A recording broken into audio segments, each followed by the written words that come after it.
tulil firdausi a'la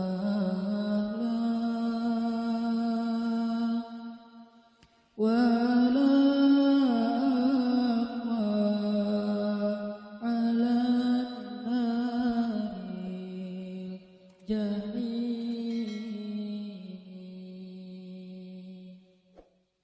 fahabli taubatan wafid dunubi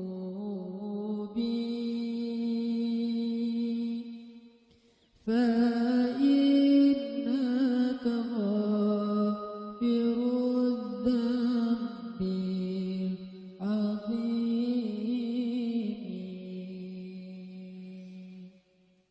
Teman-teman sekalian, bait-bait qasidah itu ditulis dan dirangkai oleh para ulama adalah tentang pengakuan dosa seorang hamba.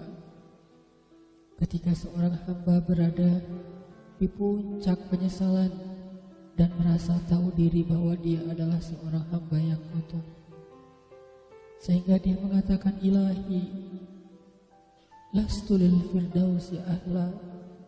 Ilahi, sesungguhnya saya tidak layak masuk ke surga Firdaus. Saya kotor, saya hina, saya penuh cela, saya banyak aib, saya banyak dosa. Sangat tidak layak saya masuk ke surga Firdaus-Mu ya Allah. Tidak ada satupun amal yang bisa saya banggakan sehingga menjadi jalan bagi saya masuk ke surga Firdaus-Mu ya Allah. Kita harus merasa diri kita rendah di hadapan Allah. Itulah kenapa kita sujud. Dan Allah suka kepada orang yang merendahkan diri di hadapannya. Itulah kenapa Allah suka kepada hamba yang bersujud. Seandainya pintu surga itu terbuka dengan kunci amal solih, saya tidak punya kuncinya ya Allah. Saya beramal solih tetapi belum layak untuk membuka pintu surga. Saya sholat, saya puasa, saya tarawih, saya sedekah, tapi semua itu belum cukup untuk membuka pintu surga. Karena keterbatasan amal solih saya. Masih banyak kesalahan dalam amal-amal yang saya kerjakan. Karena saya bodoh ya Allah. Lalu bagaimana nasib saya kelak di akhirat ya Allah?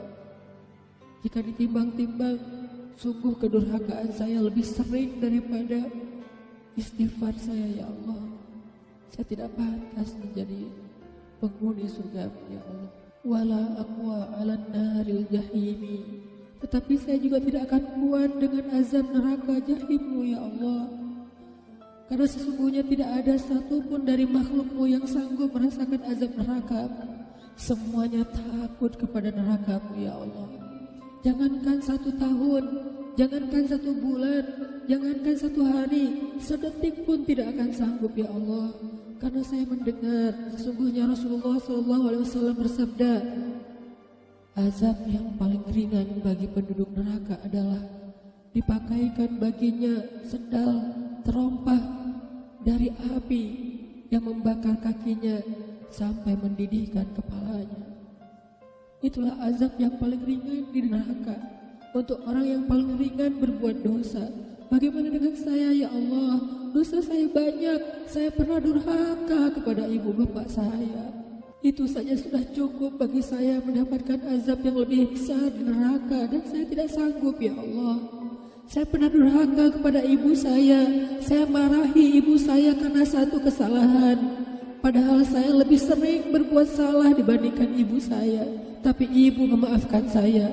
Ketika di waktu kecil saya memecahkan barang-barang ibu saya memungut barang-barang itu sambil tersenyum, membelai kepala saya, mengatakan nasihat-nasihat yang baik. Sama sekali ibu saya tidak marah kepada saya saat itu.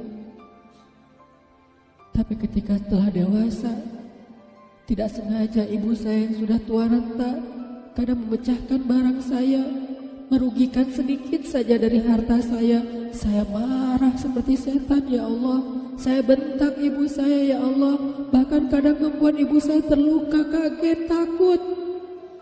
Pantaskah seorang ibu merasa takut terhadap anak yang dia kandung 9 bulan?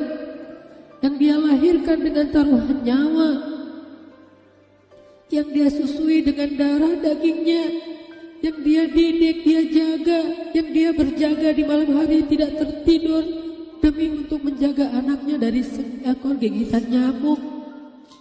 Pantaskah ibu merasa takut terhadap anaknya sendiri?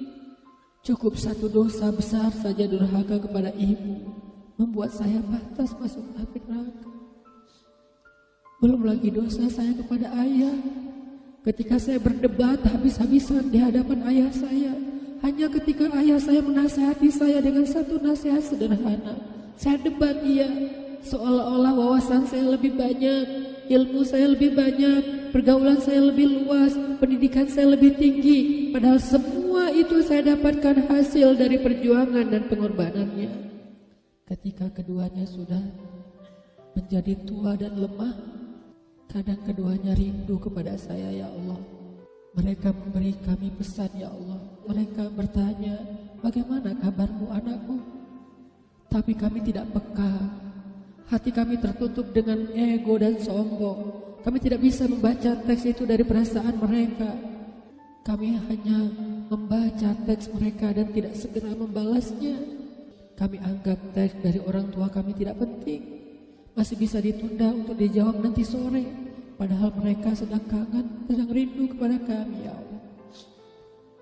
Mereka tidak mengatakan kami rindu kepadamu, wahai anakku, karena mereka tahu kalimat itu akan mengganggu kami.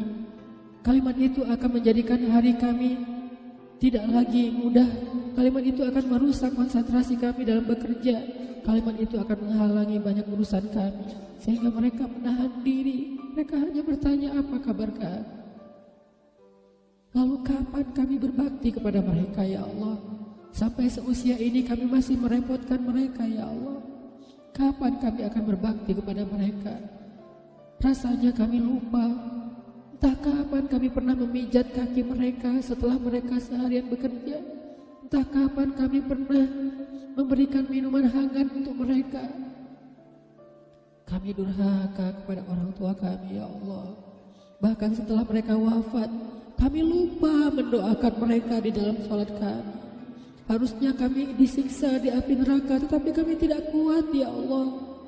Belum lagi durhaka, kedurhakaan kami yang lain, dosa-dosa besar kami yang lain.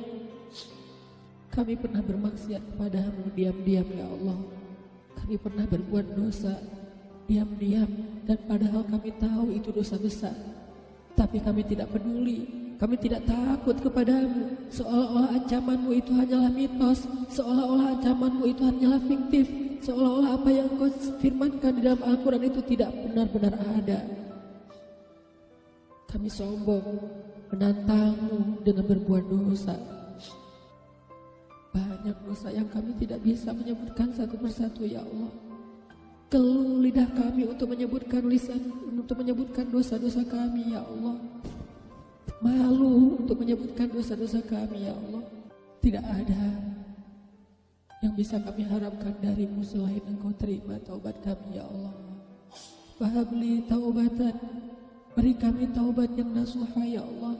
Terima taubat kami, ya Allah. Kami belum berani meminta surgamu. Kami juga tidak akan kuat dengan nerakamu. Kami meminta terimalah taubat kami, penyesalan kami, janji kami untuk kembali kepadamu, memperbaiki diri. Teman-teman sekalian, mari kita baca bait itu dengan penyesalan. Kita baca bait itu seolah-olah kita sedang curhat kepada Allah Subhanahu wa taala. Ilahi ilas Fidausi ahla wala aqwa ala nari jahimi fahabli tan wa fi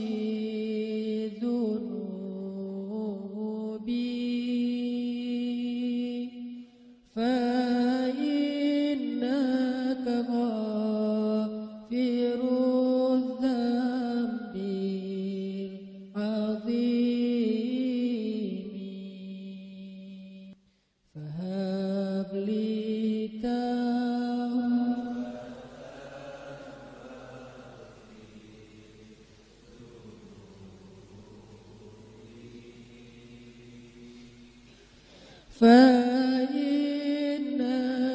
ابتغى